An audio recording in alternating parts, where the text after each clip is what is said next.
Olá pessoal, boa noite. É um prazer estar aqui em Bento mais uma vez.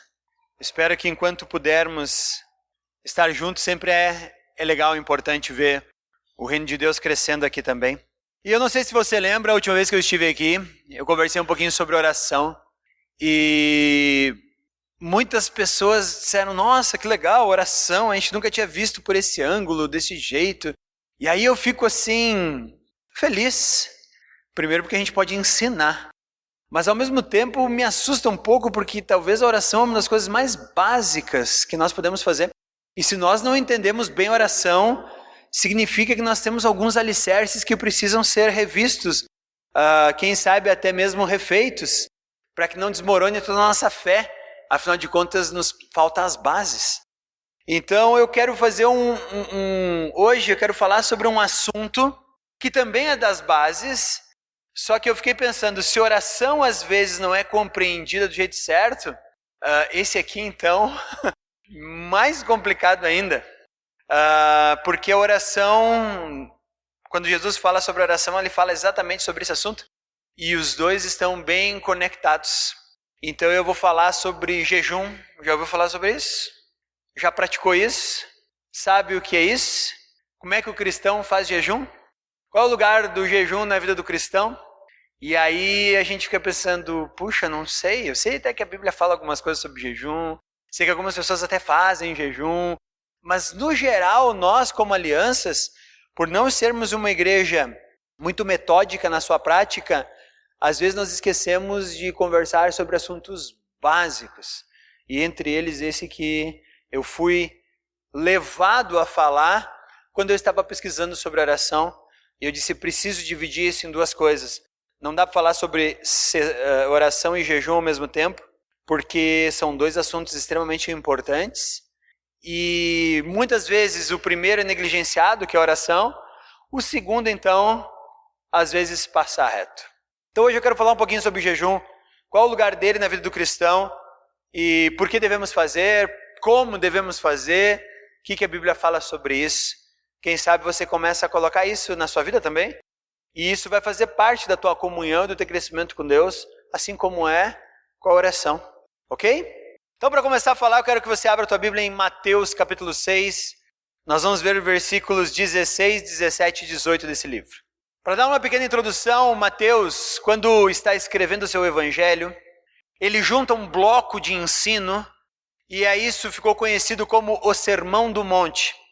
Então, quando nós lemos o Evangelho de Mateus, capítulo 5, capítulo 6, capítulo 7, é exatamente aonde Mateus sintetizou o ensino de Jesus. Se você lembrar, Mateus ele é um judeu, escrevendo, ele era um coletor de impostos, né? Ele também era conhecido essa profissão como publicano. Ele está sentado na coletoria dos impostos, então significa que ele é um cidadão judeu de alta classe, mas os judeus não gostam muito dos publicanos. Porque, na verdade, os publicanos são que nem os políticos de hoje. Então, eu não preciso dizer mais nada, né? Significa que ele era um judeu trabalhando para um estado romano, cobrando impostos dos seus cidadãos judeus.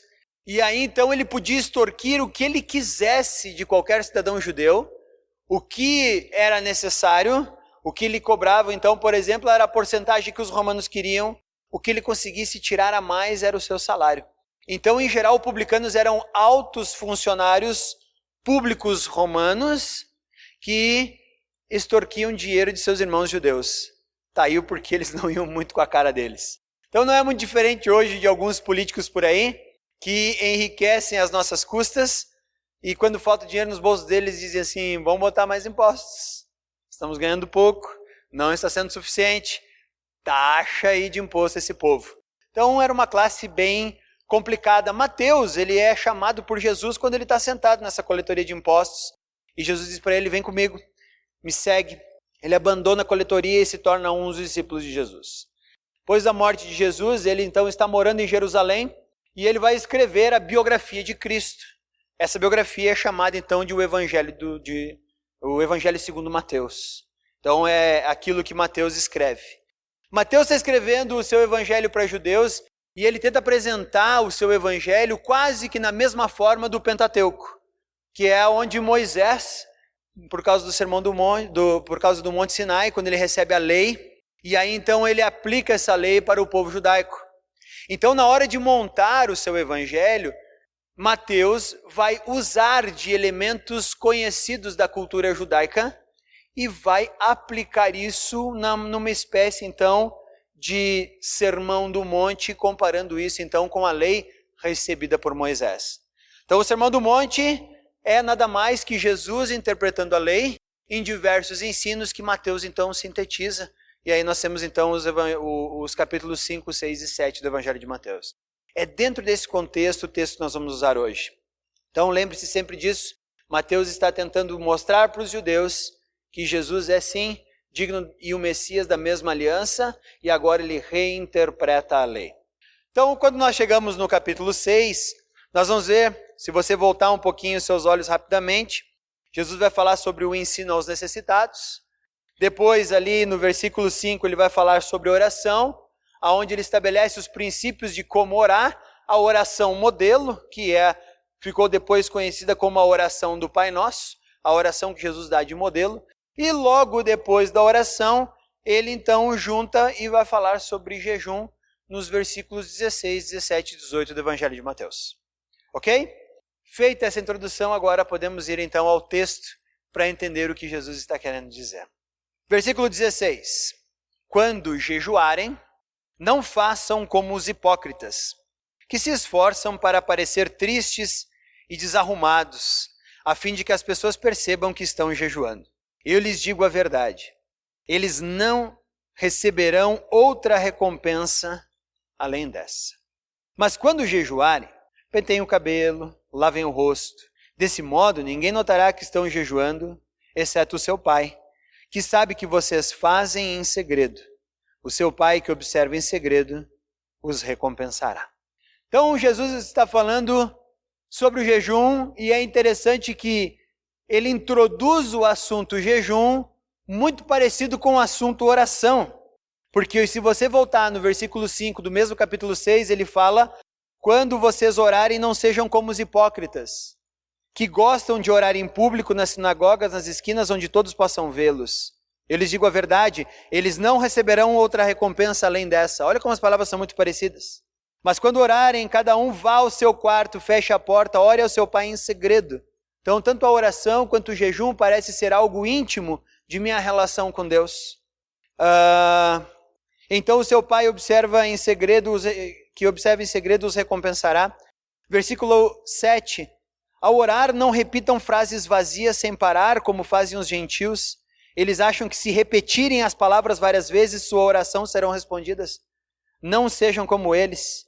Então Jesus está dizendo o seguinte, ele conecta, ele diz que tanto o jejum quanto a oração são algo da nossa intimidade com Deus, que devem ser de conhecimento exclusivo nosso e Deus. E Jesus está dizendo que tanto a oração quanto o jejum pode ser feito de forma hipócrita.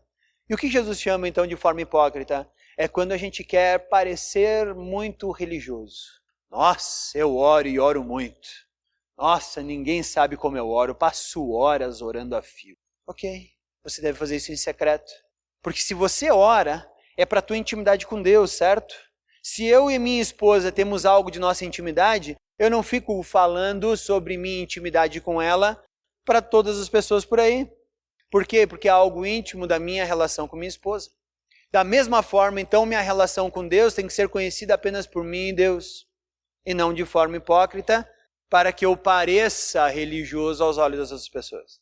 Da mesma forma, o jejum.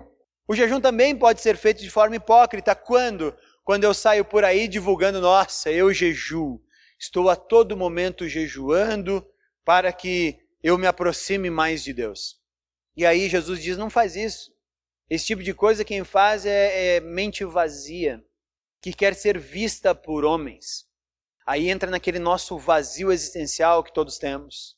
Que todos buscamos preencher o nosso vazio existencial com trabalho, com dinheiro, com sabedoria, com filosofia.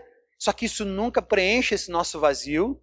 E Jesus diz, muitas pessoas até se achegam até uma religião e elas tentam preencher o seu vazio com esse tipo de religiosidade e isso é inútil. Então Jesus diz, quando vocês orarem, não sejam como os hipócritas. Uma outra coisa que me chama a atenção nesse texto, quando jejuarem. Quem lê a Bíblia tem que aprender a ler ela. Quando jejuarem significa aqui que Jesus já parte do pressuposto que nós vamos orar. Parou para pensar aqui? Ele não diz, se talvez você quiser, você pode jejuar. De repente, se você quiser ter uma relação um pouco mais íntima com Deus e for jejuar, ele já parte do pressuposto que o jejum faz parte da nossa vida. Então, se eu sou cristão, ou me digo cristão, mas nunca fiz um jejum, ou nunca me preocupei em entender o que é jejum, eu estou com os meus alicerces bem defeituosos. Porque Jesus já parte do princípio que todo discípulo seu vai orar. Por isso, no seu ensino, ele já parte falando quando vocês jejuarem. Ele pressupõe que isso faça parte de nossa relação com Deus. E nós nos esquecemos disso. Nos esquecemos porque nossa intimidade com Deus está sendo trocada por um monte de coisa por aí. Vivemos vidas muito agitadas. Somos cristãos do século 21, cheio de aparatos eletrônicos, cheio de coisas para que possa nos distrair. Somos engolidos pelo mundo onde estamos e achamos que estamos vivendo. E na verdade estamos sendo enganados com todas as propagandas e tudo que nos oferecem. E nós trabalhamos e gastamos nossa vida para adquirir coisas que não nos tornam mais. Não nos tornam mais. A marca da roupa que eu uso não me torna melhor do que ninguém. O carro que eu dirijo não me torna melhor do que ninguém. A quantidade de dinheiro que eu tenho no bolso também não me torna melhor do que ninguém. A quem nós estamos tentando enganar? Passamos décadas e décadas de nossa vida nesse vazio, nessa vida medíocre, e achamos que isso é ter vida. E com isso nos esquecemos da coisa mais importante, que Jesus diz, acumulem para vocês tesouro nos céus, não na terra, que os tesouros terrenos são passageiros. Você vai desfrutar deles talvez por algumas décadas da sua vida. E depois você vai morrer, e aí você vai fazer o quê? Nós esquecemos que há uma vida que é eterna, e não só de algumas décadas. E é para essa nós não nos preparamos, ou nos preparamos mal e porcamente. Ou quem sabe até dissemos que não existe. Como eu passei 20 anos da minha vida dizendo que não existe. Estudei afinco. Fui materialista histórico até meus 20 anos.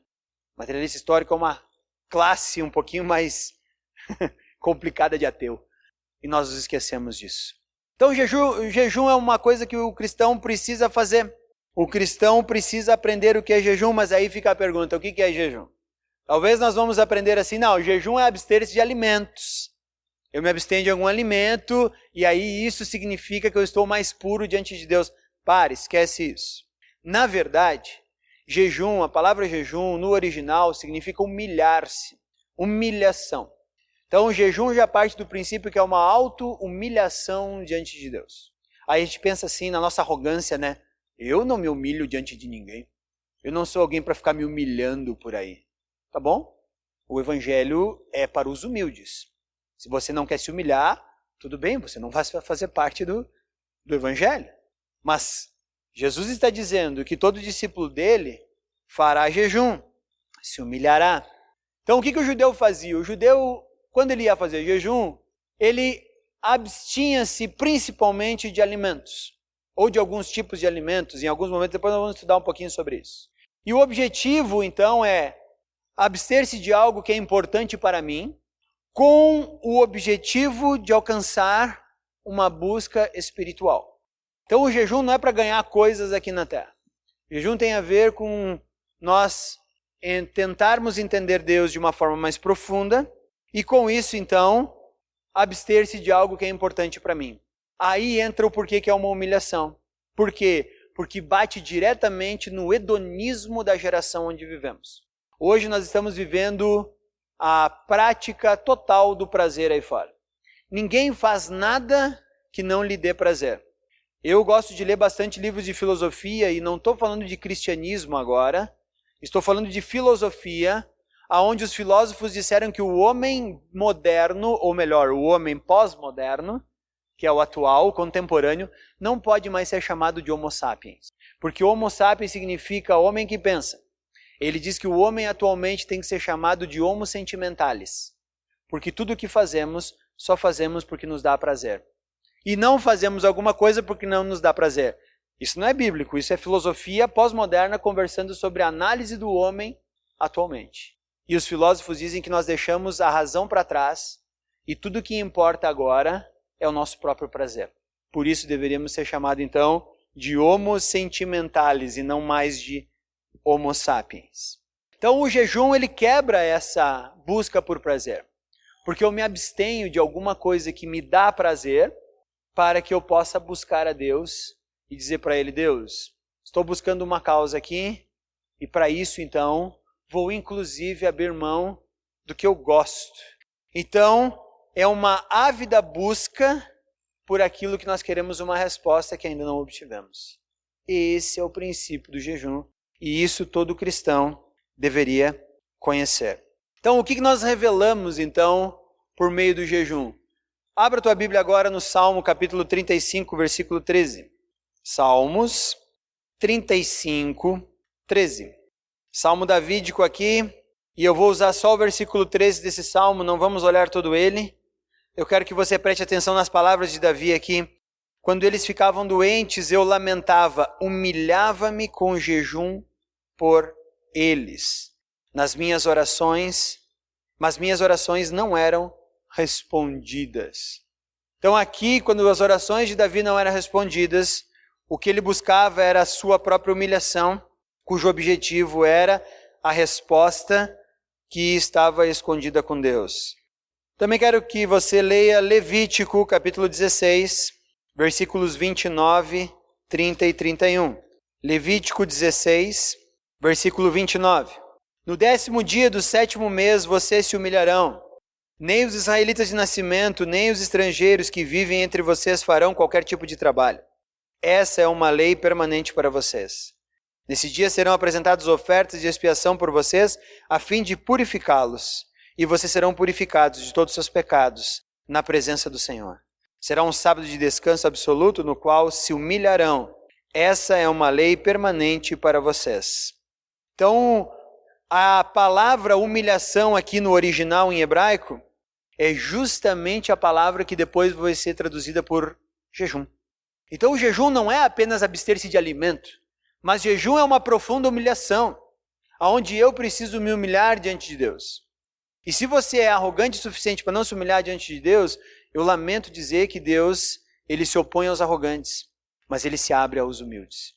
Deus trata os arrogantes, mas restaura os humildes.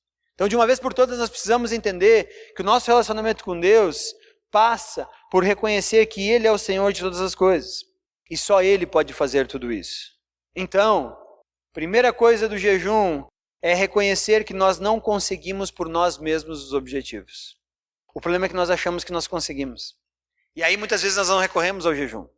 Nós recorremos a outras coisas. Por exemplo, se alguma coisa é cara demais, a gente recorre ao nosso cofre do banco. Se alguma coisa é complicada demais, nós recorremos à ciência e à tecnologia do nosso mundo, inventado por nós.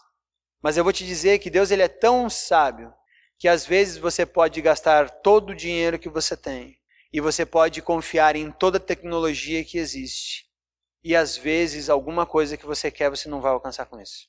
E aí é o momento de eu parar, chegar até Ele e dizer, Deus, todo o dinheiro que você me deu, eu usei. Deus, toda a tecnologia que estava ao meu alcance, eu fui atrás. Mas eu não consegui isso. Então, a partir desse momento, eu reconheço que só Tu podes agora fazer isso. Só Tu podes operar a partir daqui. Eu não consigo. Está nas Tuas mãos. E aí Deus diz, é esse ponto de coração que eu queria alcançar. Porque antes você confiava no dinheiro, antes você confiava na ciência, na tecnologia, antes você confiava na tua própria força, antes você confiava na tua própria capacidade, mas realmente tem coisas que eu vou dar a partir do momento em que um coração contrito eu encontrar. Por isso, Davi, no Salmo 35, disse, Deus, eu orava, mas eu não entendia, então eu passei a me humilhar diante de Ti. Por isso, Davi foi considerado o homem segundo o coração de Deus. Quando ele se quebrantou, só Deus pode intervir em todas as coisas por nós, por meio da sua graça. E na verdade, quando nós entendemos isso, nós percebemos que tudo o que temos é uma dádiva dele. Tudo o que temos é uma dádiva dele. E nós só precisamos nos alegrar e desfrutar de tudo isso que temos. Do nosso carro, da nossa casa na praia, da nossa casa do campo, dos nossos momentos de lazer, de dar uma volta de bicicleta, de dar uma corrida, de jogar um futebol, de assistir futebol, de fazer aquilo que você gosta, de estar sentado na beira da praia num sol tremendo, com um guarda-solzinho ali, dizendo, puxa, que legal que eu estou aqui, de poder viajar e conhecer um lugar novo. Cadê o Pedro? Conhecer bonito, né? Aí o Pedro, conhecer bonito. Tudo isso é uma dádiva que nós ganhamos. Claro que tem nosso empenho ali, mas ainda assim, a dádiva de Deus é que nos dá todas as coisas. Então o jejum nos ajuda a olhar para Deus e entender que é uma humilhação que nós fazemos. É uma forma de nós também aprendermos a mortificar a nossa carne. Aqui eu vejo grande validade do jejum. Sabe por quê? Eu não sei você, mas se você é um pouquinho que nem eu, a minha carne é bardosa. Eu dou para ela tudo que ela quer. Ah, ela quer comer do bom e do melhor. Dá-se um jeito. Vamos lá. Ah, ela quer fazer um passeio bem divertido. Vamos, não tem problema. Ah, ela quer fazer... O problema é que a minha carne vai aprendendo a mandar em mim. E aí eu não consigo mais lutar contra ela. E é por isso que às vezes eu vejo muito cristão por aí dizendo, mas eu não consigo vencer essa etapa da minha vida. Aqui, quando eu quero fazer a coisa certa, eu acabo fazendo a coisa errada. Claro, a tua carne está mandando em você. Você não consegue mais se controlar porque você aprendeu a dar para a tua carne tudo que ela quer. E o jejum é uma forma de você privar a sua carne de algo valioso para que você aprenda a dominá-la. Imagina que eu sou um rapaz novo. Vou dar um exemplo. Mas assim, podemos ficar aqui um ano dando exemplo. Mas eu sou um rapaz novo. E os hormônios começaram a pulular dentro de mim. E eu preciso botar tudo isso para fora. Então, eu começo a descobrir que existem formas de eu fazer isso sem necessariamente eu chegar, casar ou fazer alguma coisa assim. E aí eu começo a olhar algumas coisas picantes nas revistas. Aí descubro que tem internet, posso ver isso na internet também. E vou alimentando a minha carne daquilo. E vou dando para ela o que ela quer prazer, eu dou prazer. Ela quer ver coisa bonita, eu dou coisa bonita para ela. E depois essa pessoa vai casar. E a carne vai chamar, porque se você é casado, você sabe que nem sempre você ganha o que você quer quando você quer. Você tem que torcer para não estar frio, muito frio. Você tem que torcer para não ter dor de cabeça. Você tem que torcer para o filho não estar tossindo no quarto do lado com febre. Você tem... Mas a tua carne continua pedindo, cara, tu já sabe onde buscar. Para que buscar na tua esposa? Busca em outro lugar. E aí eu digo, não consigo. Não consigo porque a minha carne é mais forte. Pois é, claro, você sempre deu tudo que ela quis. É como uma criança bardosa. Hoje nós temos crianças de 8, 9 anos que mandam nos pais. Dizem o que vão vestir, o que não vão vestir, para onde os pais vão viajar, o que passa na televisão o dia todo. O pai tem que pedir licença para a criatura para ver uma televisão. Meu Deus, o dia que tiver isso, eu boto fogo na minha televisão. E aí nós vamos criando, aí depois aos 15 anos você quer controlar. Aí ele vai dizer que ele vai sair, vai voltar a hora que quer e você vai dizer não. Ele vai dizer, mas tu nunca mandou em mim, como é que agora quer mandar? Aprenda a educar bem seus filhos. Aprenda a educar bem a sua carne. O jejum nos ajuda então nessa questão, porque quando a carne pede, você vai dizer, não, eu não vou te dar isso. E você vai ficar encucado mesmo. Você vai dizer, vai, agora o que eu farei? Não sei o que você fará, mas mostra para a tua carne que você é mais forte que ela. Porque um dia a tua carne vai te levar a pecar e você vai poder dizer para ela, eu sou mais forte. Não porque você é um super homem, mas porque você vai se apegar à força do Espírito Santo que está posta aí para você. Por isso, em Coríntios, capítulo 13, Paulo vai falar, não há tentação que não venha a nós que seja mais forte do que nós. Por isso ele vai falar em Gálatas, vivam pelo Espírito e de modo algum satisfarão os desejos da carne. Então o jejum vai nos ensinando a conduzir a nossa carne debaixo da autoridade de Cristo. Isso se torna cristianismo. Cristianismo não é uma religião que eu vou num lugar domingo, eu venho aqui, escuto a Bíblia, saio, ufa, fiz minha obrigação. Isso é religião. Se Cristo viesse instalar uma religião, a primeira coisa que ele teria feito, ele teria posto um lugar grande, teria posto uma placa lá na Galileia ou em Jerusalém, onde ele estivesse, e ele dizia, aqui é a igreja, tá? Pode vir para fazer coisas. Mas já tinha o templo, já tinha os judeus. Então Jesus não veio fundar uma religião. Jesus veio fundar um relacionamento com ele, no qual ele é Senhor. Por isso Paulo vai falar em todas as suas cartas que ele é Senhor, e nós somos seus servos. Ao mesmo tempo somos seus herdeiros, somos seus filhos, somos irmãos de Cristo e recebemos no céu a mesma herança que Cristo vai receber. E aí nós passamos por um processo de transformação, que a Bíblia chama isso de santificação, no qual estamos sendo paulatinamente transformados de criaturas rebeldes em filhos amados de Deus, por meio do sacrifício de Cristo. Então o jejum nos ajuda a mostrar para a nossa carne que o Espírito Santo que está em nós, quando nós nos pegamos a ele, é muito mais forte que ela, e ela perde. Então é uma forma de não permitir que a nossa carne nos domine. Também é uma forma de nós entendermos que nós precisamos amar as coisas espirituais e não as coisas materiais.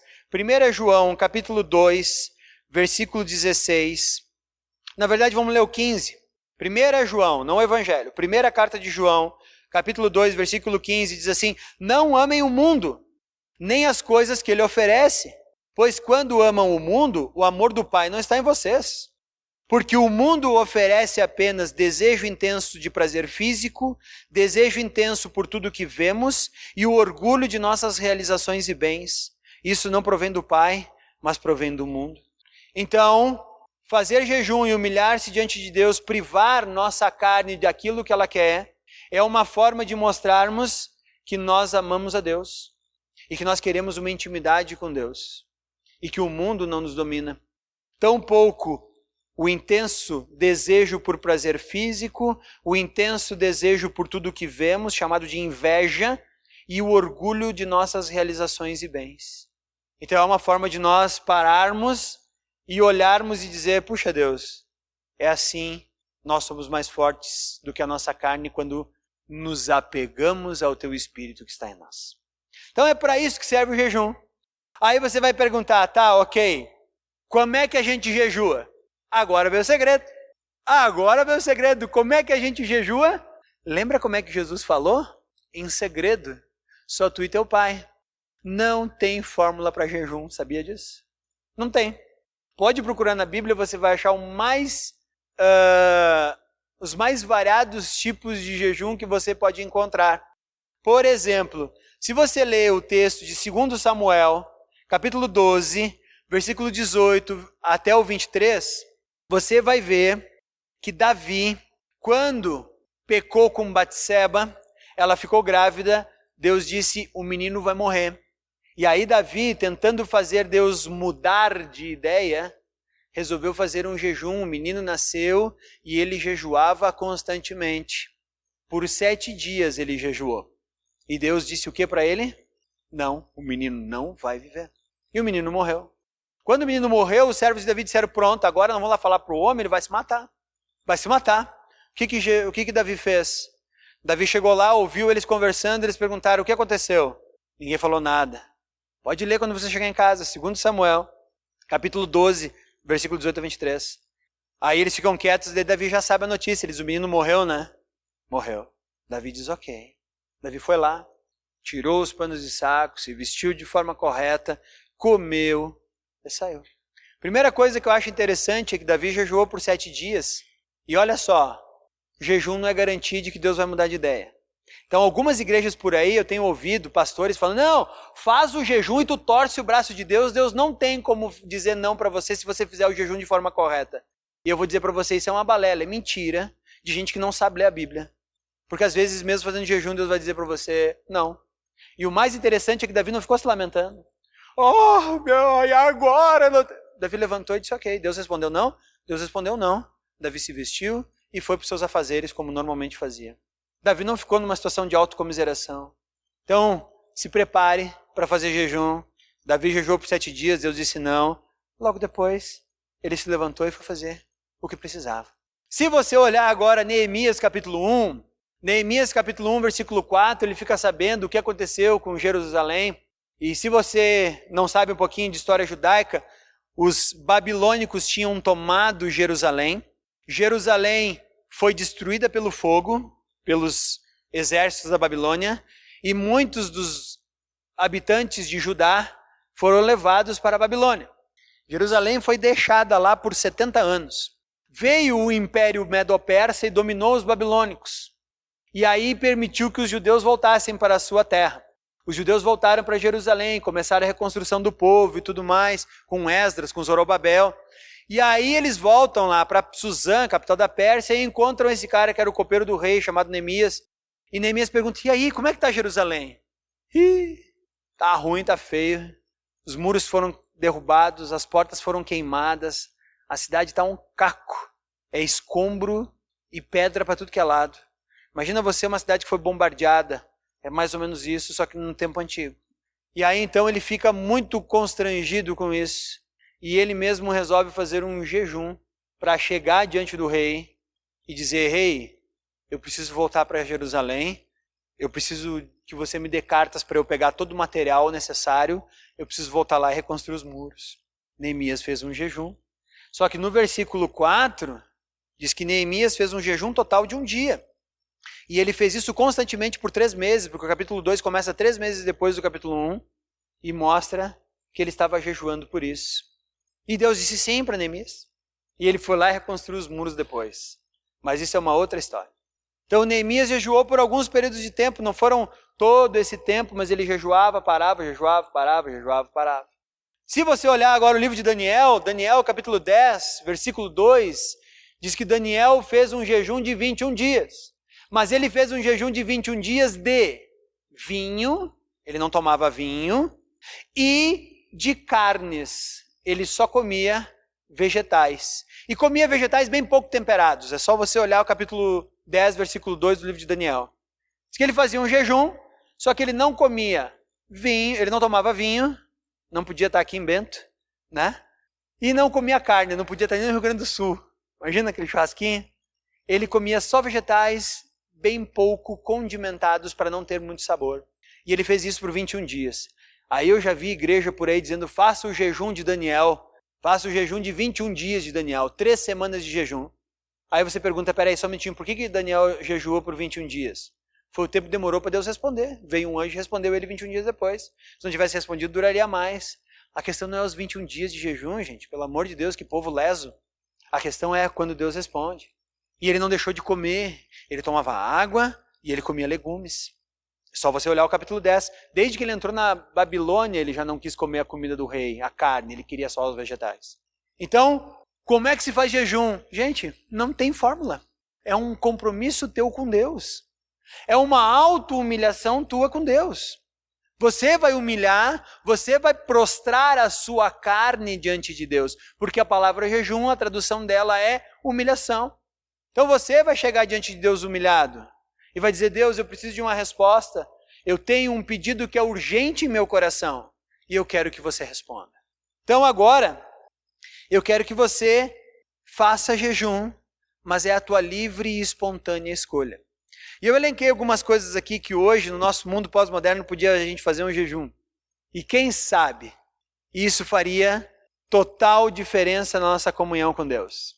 Porque a gente pensa, jejum é jejum de alimento. Então vamos começar por esse. Você pode fazer jejum de alimento.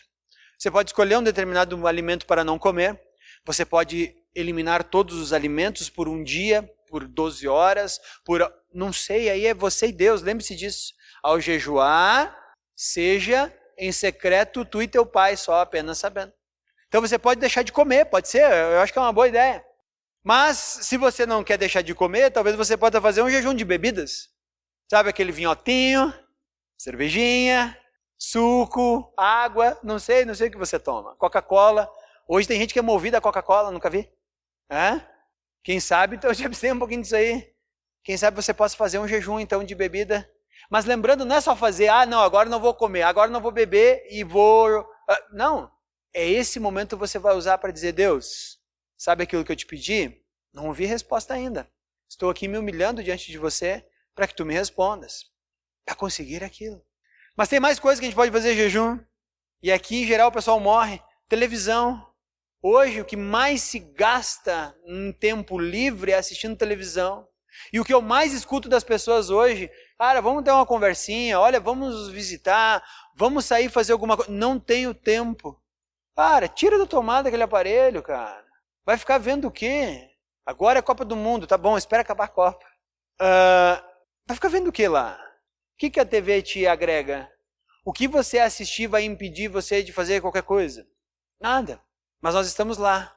O mais engraçado, escutando más notícias para ficarmos cada vez mais desesperados. Aumentou o dólar. O que eu vou fazer? Né? Petrobras agora, as minhas ações, aquilo que eu tinha. Vão mexer no banco a minha poupança. Agora você foi. É só para deixar a gente mais preocupado. Ou aprendendo valores que são, sinceramente, extremamente pobres nos filmes e nas novelas que assistimos. Desconecta aquilo de vez em quando. Passa, tá? 1 hora para assistir. Tá bom. Mas nós ficamos ali na frente, feitos múmias. E aí as pessoas querem conversar com a gente, estão nos convidando para viver, estão nos chamando para ter relacionamentos legais com elas. E nós estamos dizendo, não tenho tempo. Outra coisa que também dá para fazer um bom jejum é das redes sociais. Agora o bicho pega, né?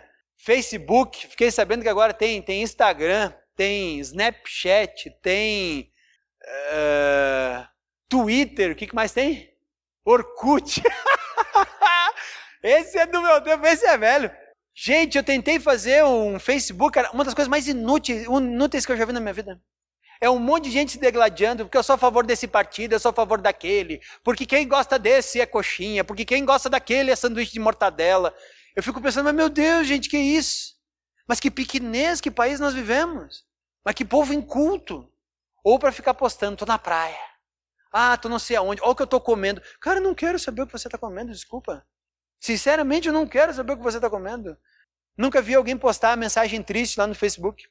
Tirando as de luto, ninguém posta.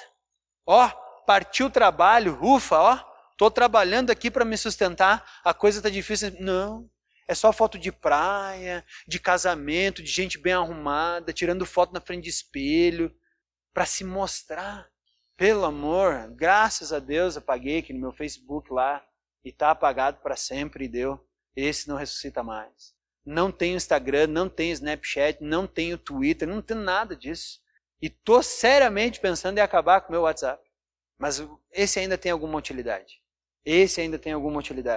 Quem sabe a gente faz um jejum de redes sociais e aí a gente vai descobrir que, na verdade, o que nós chamamos de vida, uma grande parte dela é virtual e não real. E nos contentamos com uma vida virtual. Daqui a pouco vamos nos contentar em trabalhar em casa, em comer em casa, em ficar em casa e conversar com todas as pessoas do mundo. Olha que coisa mais esquisita, vamos morar dentro de uma bolha, conversando com pessoas que estão dentro de uma bolha. Já assistiram aquele filmezinho chamado Wall-E? Assistam aquele filme, ele tem uma mensagem bem interessante para a nossa geração. O problema é que a gente acha que é bonitinho, é só um filminho do robô. Não é um filminho do robô, não. Presta bem atenção naquele filme. Aprendemos a comprar coisas pela internet, não precisamos mais nem de vendedor agora nas lojas. Aprendemos a comprar comida pela internet, é entregue na nossa casa. Isso agora é sinônimo de vida. Não me parece essa a vida abundante que Jesus planejou para nós. Mas estamos achando, nossa, eu sou super conectado. Acabei de falar com a minha amiga lá da Sérvia, acabei de conversar com meu amigo que está lá nos States, o outro está no Canadá, o outro está na Alemanha. Pois é, engraçado que daí você está em casa com duas, três, 4 pessoas e não trocou uma palavra com eles. Para chamar para jantar e almoçar, a mãe tem que mandar um recado lá no Face. Querido, janta pronta. Aí o cara desce 2 lances de escada para comer. Isso é vida? Não é vida. Isso não é vida. Conhecemos gente do mundo inteiro e estamos alheios a quem está mais próximo da gente. Quem sabe um jejum também de filmes e séries. O pessoal da Netflix não ia ficar feliz comigo aqui. Mas como a gente tem a capacidade agora, uma vez para mim, sabe o que era maratona? Era você correr 42 quilômetros, suar, quase morrer, botar os bofos para fora, né? Esses dias um amigo meu, cara, eu tô fazendo uma maratona. Eu disse, meu Deus do céu, cara, tu tá correndo tanto assim. Não, é a maratona de tal série. O que significa essa maratona de tal série? Não, eu sento num sofá, faço uma pipoca e fico assistindo o quanto eu posso de um monte de episódio. Isso aí não é maratona nada, isso aí é um sedentarismo. Vai levantar, vai andar de bicicleta, vai fazer alguma coisa, vai olhar o sol lá fora. O cara me perde o dia inteiro de sol, trancado, que nem um zumbi numa sala preta assistindo uma caixa lá de televisão de série. É legal assistir série? É legal, eu também gosto, eu também curto. Mas perder a vida nisso não vale a pena, gente. E ainda chamar isso de maratona? Pelo amor. Agora eu entendo porque que nós estamos entrando... Tem um filme muito velho que é interessante chamado Idiocracia, dizendo que um dia chegaria o tempo em que os humanos seriam todos eles idiotas. Nós não estamos ficando muito longe disso, não. Se você quiser assistir, pode assistir Idiocracia. Também é um bom tema filosófico para conversar depois do filme. Isso é filme bom. Filme que você assiste, você senta com a pessoa e diz, cara, o que você achou disso? Tu não achou interessante aquilo? Tu não achou interessante aquela coisa? Não achou a forma pela qual ele conseguiu nos fazer questionar nossa sociedade? Isso é um filme inteligente. Hoje não tem mais isso. Que coisa. Quem sabe podemos fazer uma maratona de... Uma maratona, agora estou eu aqui de maratona. Um jejum de esportes. Andar de bicicleta, jogar futebol, jogar, como é que é o nome lá? Pádel, né? Que mais? Correr, andar. Quem sabe podemos ficar um tempo sem esportes. Ou quem sabe, Michael, não fica bravo comigo, um jejum de academia. Eu descobri que em Caxias agora a maior parte das academias abre no domingo. Eu disse, hã? Como é que é?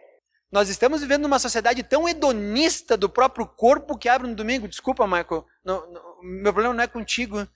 Não é, vão para a academia, dão dinheiro lá para o Michael, não tem problema.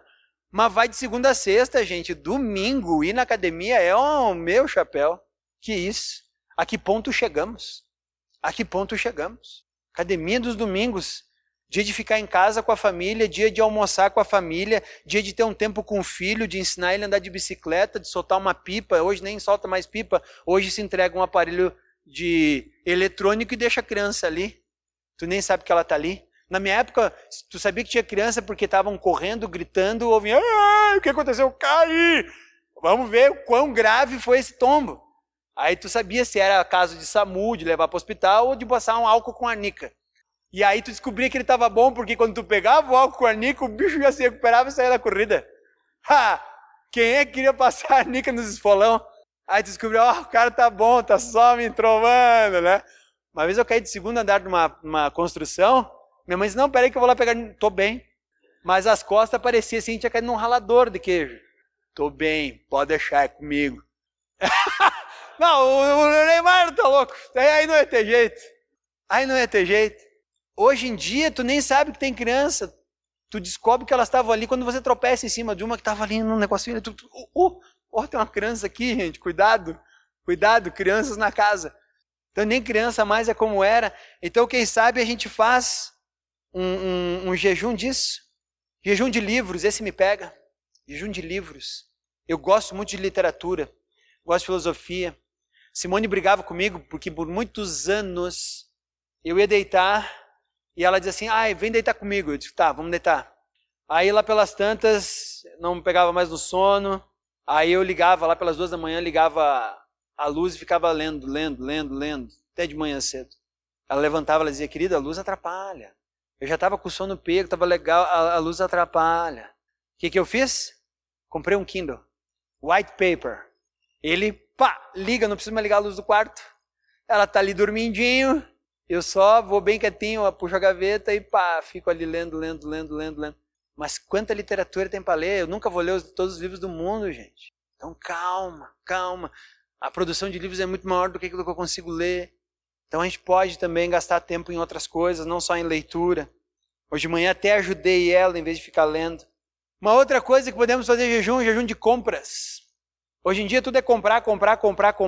Já parou para ver que tudo o que nós fazemos ou vemos na televisão, ela vem espaçado de períodos de comerciais. E qual é o objetivo dos comerciais? De fazer comprar. E eles não dizem assim, olha, isso aqui custa tanto, guarda um dinheirinho quando sobrar para você comprar. Eles dizem, não, facilitamos a compra. 30 vezes. Quer assistir a Copa numa televisão nova? Pode vir aqui, tal loja. Você compra em 30 vezes, 17 mil reais em 30 vezes, financiadinho, tá tranquilo, prestações cabem no seu bolso. E aí estamos nós lá endividados, no vermelho, cartão de crédito. Quem sabe podemos fazer um jejum de compras. Aquietar um pouquinho e dizer, não, mas eu já tenho roupa suficiente, o carro que eu tenho tá legal, a minha televisão de 29 polegadas que eu comprei quando casei, aquela de tubo enorme, é ótimo aquilo, porque ninguém nunca vai roubar, precisa de 2 para carregar minha televisão. Se os caras arrombarem a minha casa, eu vou olhar, estão em quantos? Um só. Pode ir embora, não leva a TV. Não, volta quando tiver mais mão de obra aí, cara. Trouxeram um carro grande, por quê? Estou procurando TV de plasma aqui, não tem, velho. Tem um tubão, 29 polegadas, pega assim metade da imagem, algumas letras assim, tu tem que ficar assim, o que está escrito ali, não sei, tá só a metade. Quer levar? Pode levar, não tem mistério. É isso? Conversor? Não tem também.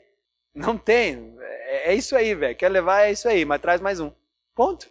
Então eu já botei até uma placa lá em casa, senhor ladrão, se veio roubar a TV, vem em dupla, se programa, eu até estou dando a televisão, não tem mistério. Podemos esperar um pouquinho.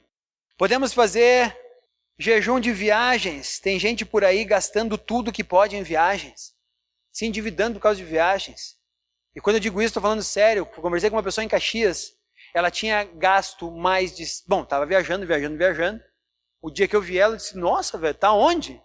Não, nossa, tu vê que eu estava viajando, que eu não tenho mais Face, né?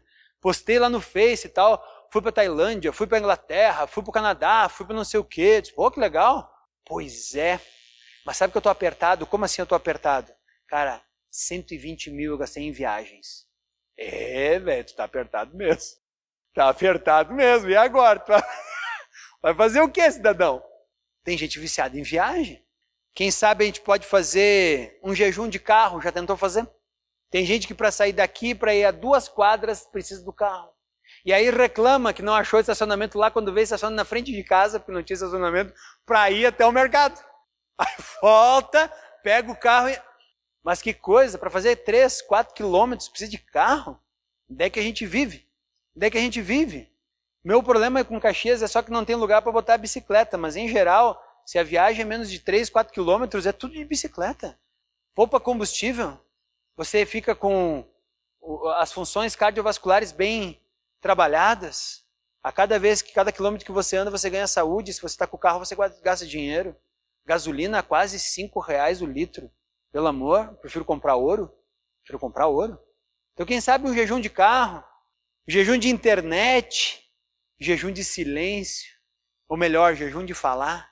Hoje moramos num mundo que todo mundo tem sempre uma opinião. Já parou para pensar? Às vezes tu só quer contar a tua situação para a pessoa, ela já vem com a solução. Aí tu tem que dizer para ela, desculpa, eu não quero ser mal educado, mas eu não te pedi a solução eu estou orando esperando em Deus. Parece que todo mundo já tem que te dar uma resposta sobre o que você está passando. Diz, não, eu estou quieto mesmo, só ouvindo, tentando esperar aquilo que Deus vai me dizer. Agora eu quero que você volte em Mateus capítulo 6, versículo 16. Quando jejuarem, não façam como os hipócritas que se esforçam para parecer tristes, desarrumados, a fim de que as pessoas percebam que estão jejuando. Eu lhes digo a verdade, eles não receberão outra recompensa além dessa. Mas quando jejuarem, penteiem o cabelo, lavem o rosto. Desse modo ninguém notará que estão jejuando, exceto seu pai, que sabe que vocês fazem em segredo. O seu pai, que observa em segredo, os recompensará. Assim como o jejum, assim como a oração, jejum é algo importante da nossa vida espiritual com Deus. Jejum faz parte de mortificar a nossa carne. Jejum faz parte de humilharmos-nos diante de Deus, reconhecendo que não somos capazes de fazer aquilo que queremos, mas só Ele tem a resposta. Jejum é para pessoas humildes que estão buscando uma relação com Deus que é o nosso Senhor. Então eu vou te incentivar, faça isso. Como? É você e Deus que vão resolver. Jejum de que você vai fazer? Você e Deus vão decidir. Quando? Quantos dias? Como? Você e Deus decidam. Mostrei para vocês exemplo aqui de pessoas que oraram meses, dias, semana. Você escolhe, você decide. Você agora acrescente, una o jejum com suas orações. Para que nós possamos ser um grupo de pessoas que cresce na nossa espiritualidade. Não por religiosidade, não para mostrar que a gente é bom, mas para mostrar para Deus que nós estamos debaixo da autoridade dele e que a nossa carne não é mais forte que o Espírito que ele colocou em nós. E que nós podemos sim dizer não para a nossa carne e podemos sim dizer sim para o Espírito que ele colocou em nós, para que o nosso processo de santificação seja um processo válido e correto. Então que a gente possa também jejuar junto com nossas orações. Quer uma ajuda? Manda lá no meu WhatsApp lá, que a gente tem algumas dicas aí sobre como fazer. A não ser que eu esteja fazendo jejum de WhatsApp, aí eu não vou te responder. Mas essa é a ideia. Então vamos baixar nossa cabeça, vamos orar nesse momento então, agradecendo a Deus pela sua palavra e agradecendo a oportunidade que Deus nos dá de que nós podemos ler a sua palavra, entender aquilo tudo e saber que Ele está conduzindo nossas vidas. E nós podemos nos achegar até Ele com oração e também com jejum. E isso faz parte de nós e do nosso processo com Ele. Ok? Senhor Deus, nós agradecemos a Ti pela Tua palavra. Agradecemos a Ti pela oportunidade que nós temos de desenvolver um relacionamento contigo e não uma religião. Porque Tu não veio aqui instalar uma religião. Você veio aqui para que nós pudéssemos chegar mais perto de Ti. E à medida que fazemos isso, nos apropriamos mais do Espírito que colocou em nós. E cada vez mais nós vamos mortificando nossa carne. Porque, Pai, devemos pensar mais nas coisas espirituais. Então ajuda-nos a fazermos nosso jejum, não para parecermos fortes, mas para que possamos realmente entender o Teu processo em nossa vida. E que à medida que isso faz, e que fazemos isso, nós possamos chegar mais perto de Ti. Esse é o nosso objetivo, de desenvolvermos uma vida e um relacionamento pleno contigo, não uma religião. Em nome de Cristo agradecemos. Amém.